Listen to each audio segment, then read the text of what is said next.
Welcome to Crushing Kayfabe. My name is Jason Garish. Thank you for tuning in.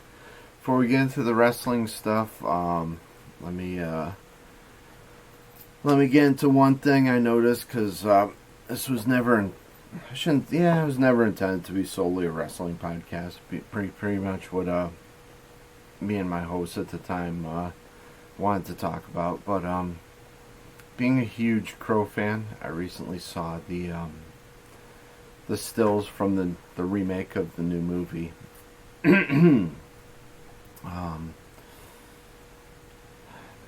Really don't know what to say. I'm kind of reserving judgment, but not.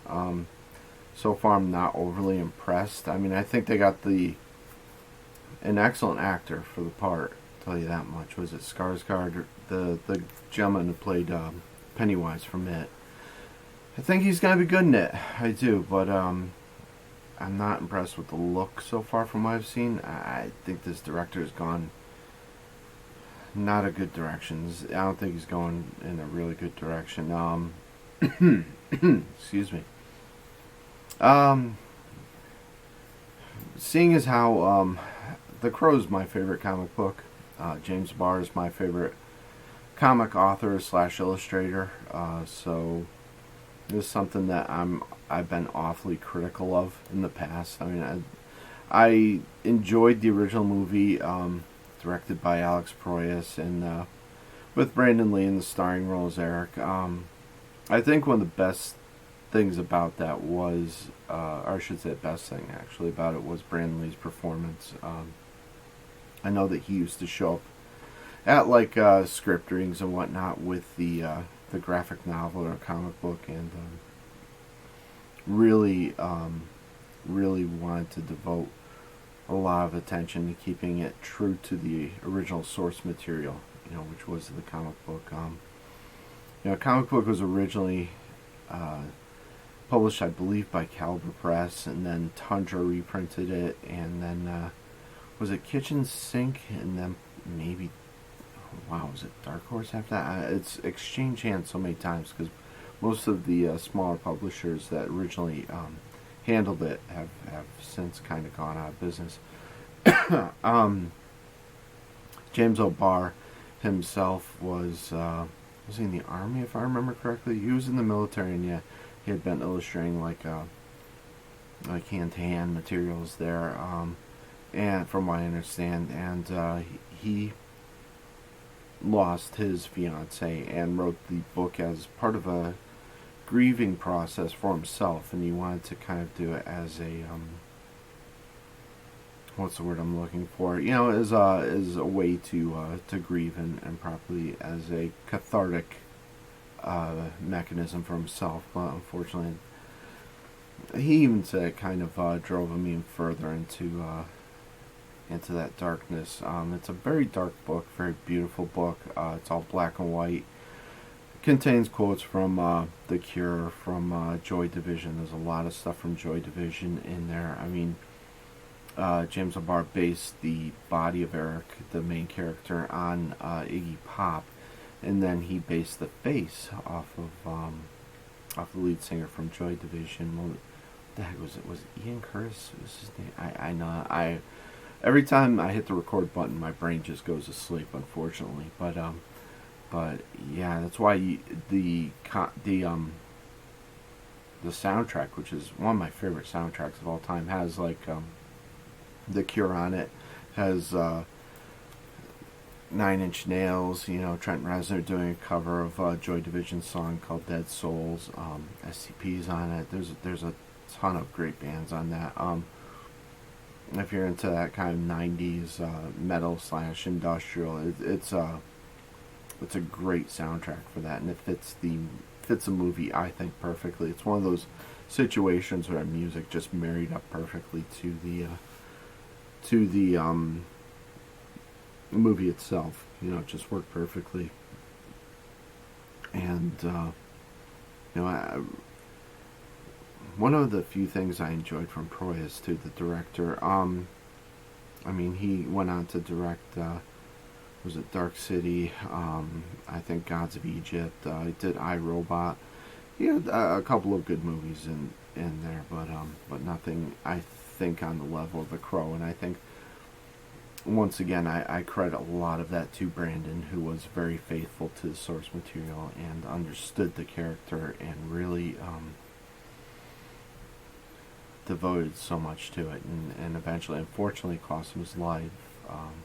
You know, with another situation where there were live rounds on the set, and there was a lot of speculation of that. I mean, initially they thought there might have been some wadding from a blank had come out, and because the gun was in, you know, it might have you know, pierced him and killed him. It appears though there were live rounds on the set, as it appears, unfortunately, from what I understand. It's been quite a while since I researched this, you know, and I don't know what they found out, you know, recently. But from what I've seen, the stills so far, like I said, I think the director of this, and I forget the gentleman's name, I'd have to look it up, is going in the wrong direction with this, and a lot of it is due to the look of Eric. And I think, I mean, body wise, is it Skarsgård, the actor's name that's playing Eric? I mean, he fits to a T, and like I said, I think skill wise, I think the guy can pull it off. I really do. I just think that the director is not getting it just from the stills I've seen. I'll reserve final judgment until I actually see the movie, but I'm not feeling really hopeful. And a lot of, even I know Alex Proyas and the one of the original actresses from the movie have come out and spoken out kind of against it. It's my understanding that James O'Barr is or was a consultant on this film. You know, I haven't seen any quotes from him, and I haven't seen him in the public. I mean, he's generally a very reserved guy, doesn't speak publicly very often, you know, as it is. But I haven't. You would think that if he was satisfied with the end result, and satisfied with the movie, you'd think he'd come out and say, "Hey, reserve judgment until it comes out." But I've yet to see or hear him speak on that, and maybe I just haven't been looking at the right places. You know, like I say, he's been generally a very reclusive guy anyway, and you really don't hear or see from him a lot. He hasn't done a whole lot, you know, since The Crow. I think that took a lot out of him. He had a couple of he had a follow-up to The Crow that was set in the same universe, I think, and he had another character which he had created, which was kind of striking in resemblance to Eric, but much more of a paranormal type character that they had developed too. And a lot of his stuff kind of ran late, as that's just the type of artist he is. His pen and ink stuff is just, in my opinion, just incredible. I enjoy James O'Barr a lot. Back when there was Words and Pictures Museum in Massachusetts, I just missed an exhibition of his artwork, which I really wish I'd gotten to see. I think it was called the Atrocity Exhibit, which is a portion of in the book of The Crow. But I did get to meet Peter Laird, who was one of the gentlemen who created the Teenage Mutant Ninja Turtles, and he drew a sketch for me, which was really cool. Drew me a turtle, and was really, really cool meeting him. And I got to see some original comic book artwork. You know, got to see some Jack Kirby, Ditko stuff. You know, that was just absolutely phenomenal. Take a look at the process that they went through, which it was really cool seeing, you know, some of the whiteout and some of the stuff you don't see in print, which is really cool to see the mistakes and the scribbles out and kind of thing. When you see it up close, it is really cool to see. You know, you can kind of put yourself in the place of the artist and envision what they were going through at the time of the creation of the artwork, which I found to be really cool. That museum has since gone online. It's no longer a physical address, unfortunately, which is too bad. It was like 3 or 4 floors, I think, and just absolutely beautiful, incredible place. And like I said, that was in Massachusetts. I can't remember off the top of my head which town it was in, but I drove a couple hours one day and just went up there, and excellent, excellent place. They had a full size, xenomorph from Aliens. It's just you rounded one of the corners and this thing was right in your face, and it was pretty terrifying. Yeah, I think they had a Predator too. I forgot what the aliens in that are called, but once again, I'm not getting warm and fuzzies from this movie, from what I've seen so far. Was it Vanity Fair? I think that publishes stills from it. I'm not feeling very hopeful right now from what I'm seeing. I think they're gonna screw it up again. But I wish them the best. Like I said, I think they got a brilliant actor for the lead. I really do, and I hope he pulls it off. Because book/movie of this nature has a very, very ardent cult following, and if they don't pull this off the right way, they're going to get a lot of backlash, But you never know. I mean, with the right media exposure, it could expose fans, new fans who aren't familiar with the source material to the movie, and maybe they'll research it further and read the original book, or they'll watch the original movie, which would be really cool. Turn a whole new generation onto the world of Crow, and onto James O'Barr, which would be really, really cool. And some good music too in the process, maybe, if they like that soundtrack. Like I said, there's a lot of quotes from The Cure. There's a lot of quotes from Joy Division within the book itself. So it's I think one of the chapters is even called like Shadow Play. I mean, he takes various songs and kind of works them in a real beautiful manner. And I really, really love his writing style, because some of Eric's dialogue is almost like prose. I mean, prose, it's almost poetic in nature, so very, very, very cool source material. If you get a chance, please check it out. But aside from that, in the wrestling world, we got Sting's retirement, and this is such, which kind of links to the Crow, because they had the Crow Sting, which he kind of still kind of had remnants of in his current incarnation, the character of. But I've been watching videos of tributes and whatnot to him. I haven't been able, unfortunately, to watch the pay-per-view. I don't have $50 or $60 to shell out for an AEW pay-per-view. I'm sorry. Which is just plain ridiculous when you get premium live events from WWE for $10 every month, or whatever Peacock is charging at the moment. There's just, and I realize that they space them out over the course of a few months, but still, it's pretty darn expensive. I'd like to see what their buy rate was for this. I would be willing to put money on the fact that Sting generated the majority of it. I will hopefully eventually get to see the match, get to see the retirement process. Real extremely bittersweet for me, because I've been a fan of Sting since the Surfer Sting days, pre WCW and whatnot. I wish this could have occurred in WWE. Because even watching some of the videos, I watched a video with Darby Allin handing Sting the phone with the voicemails from primarily AEW wrestlers coming in and paying their respects to Sting.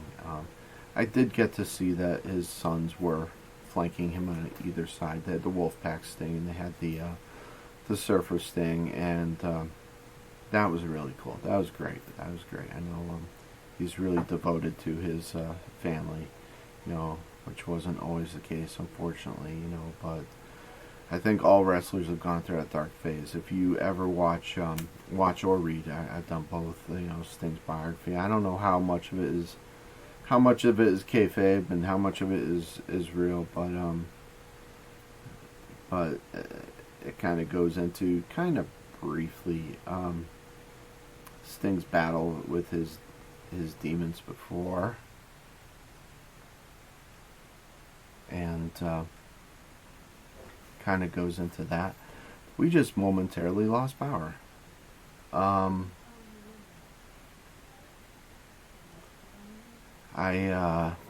know that this is continuing to record, but I'm going to stop right here. All right, let's continue on. Unfortunately, we just momentarily lost power, and because of that, lost some of my lighting situation here. We'll have to bring that back, and we just I lost all of my audio. So the first part of the audio for this is probably going to be absolutely horrible, because it'll be for my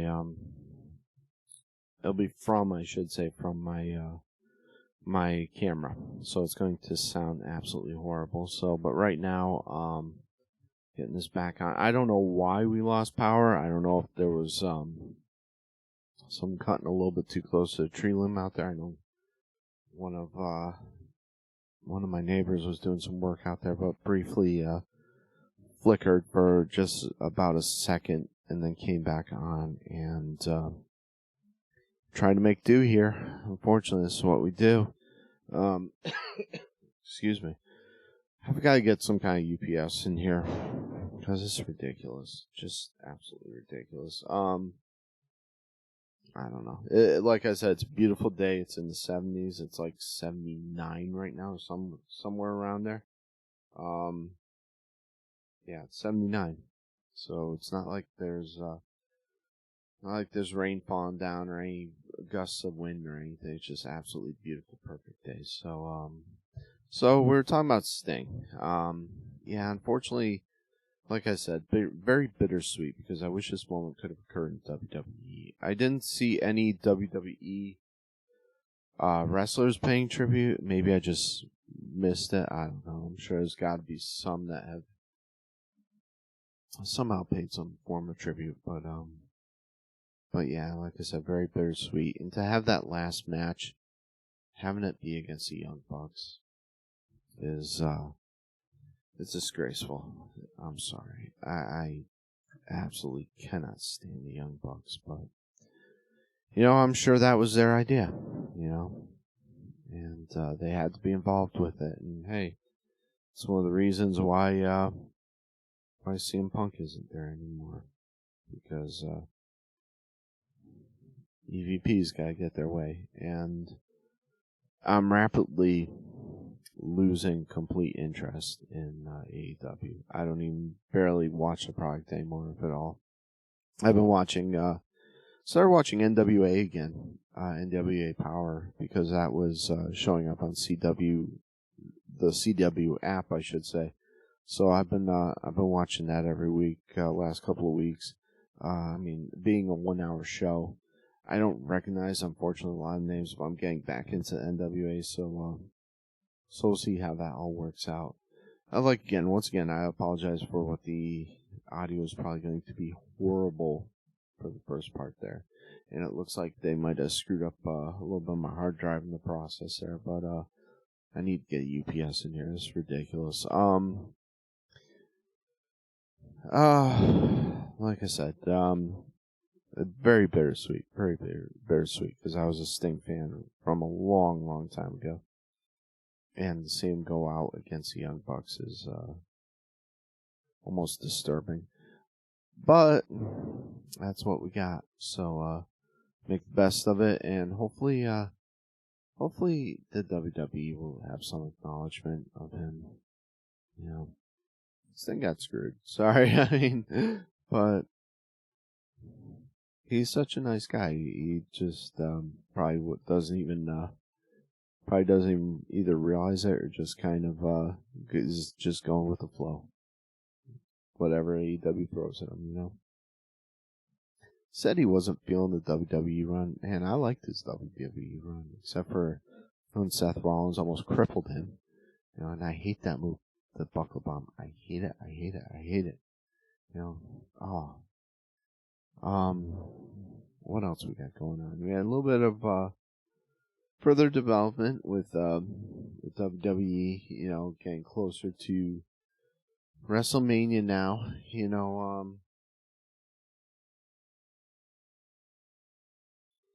Getting even closer to WrestleMania, so we're escalating the storylines here. Looks like it's probably going to be AJ Styles versus LA Knight. I don't know what they're doing with that. That just seems silly. I don't know why they did that. Just crazy.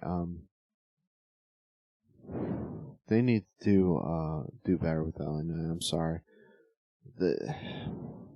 They're dropping the ball on this guy. They need to put a rocket on his back and kind of let him do his thing and put a belt on him. I was really hoping to see him against Logan Paul at WrestleMania, but it looks like it's going to be Randy Orton versus Logan Paul. I don't know if they just want a more experienced wrestler to kind of feud with Logan Paul, kind of show him the ropes a little bit, because Logan Paul's still very green. Still very green. So I'm going to say that's the reason, and let's go with that. What else we got? Looks like there's going to be first night, like a lot of podcasters were on this and we're right. Looks like it's going to be a tag team with Seth Rollins and Cody Rhodes versus The Rock and Roman Reigns, with the stipulation being that if Cody and Seth win, there's not going to be any interference on the second night when Cody can go up against Roman, which, okay, we get to see The Rock in there. It's going to be a fun WrestleMania. I'm looking forward to this. I hope they develop some more things, so that's going to be good. I don't know where they're going with this whole Judgment Day thing with Damian Priest coming out against Gunther and kind of implying that he's coming after the Intercontinental Championship. I don't know. Because my thoughts were going to be that this was going to be Sami Zayn versus Gunther at WrestleMania, and that could still very well be, but we'll see how that story plays out. And looks like it's shaping up to be good WrestleMania. Unfortunately, or fortunately, however you look at it, we're going to get Becky versus Rhea. In Philadelphia, I think they're going to boo Becky out of the building. I'm sorry. And I think they're going to go nuts for Rhea. I even said to my wife, she's a big Becky Lynch fan, I said, they're going to have to turn your girl heel. Because she's going to get booed out of that building. And she's going to be watching it, wondering why they're booing her. And I'll say, hey, Rhea's red hot right now, and she's really good. Really good. She's done a lot for the women's division, done a lot for Judgment Day. She's done a lot, period, for wrestling. So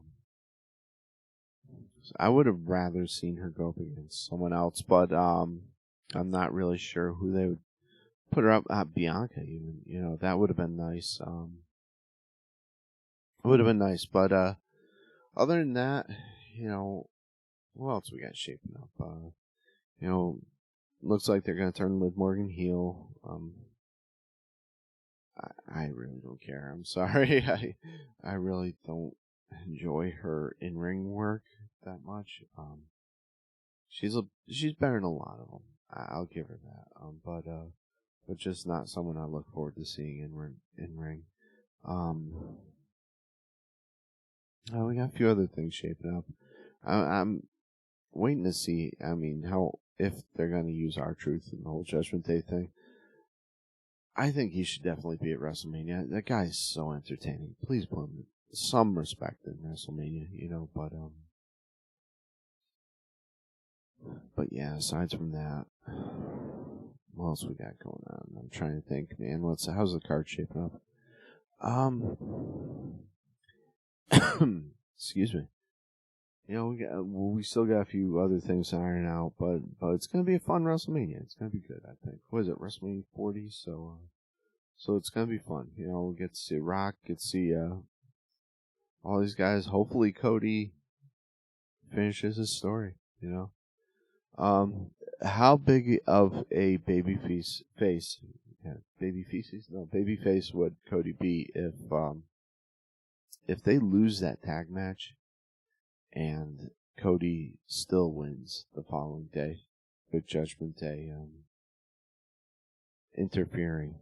I mean, they teased a little bit of a split with the Bloodline with the whole, Roman Reigns saying "acknowledge me" to The Rock and all that, but there's a lot more story on. There's a lot more meat on this.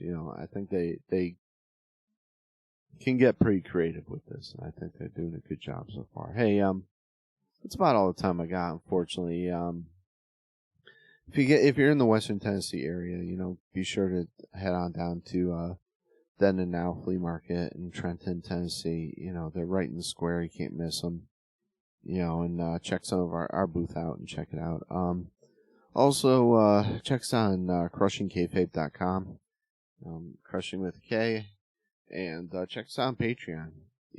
Just $1 a month. $1 a month. That's it. You can help keep these lights on. Or maybe you can't help keep them on because apparently even if you do pay the bills, they shut them off. So, at least briefly. But yeah, I've got to get an uninterruptible power supply. Wow. But yeah, check us out there and help keep the lights on. And other various social media platforms, YouTube, unless you're watching it right now on YouTube. And check us out. Thanks again for tuning in, and God bless.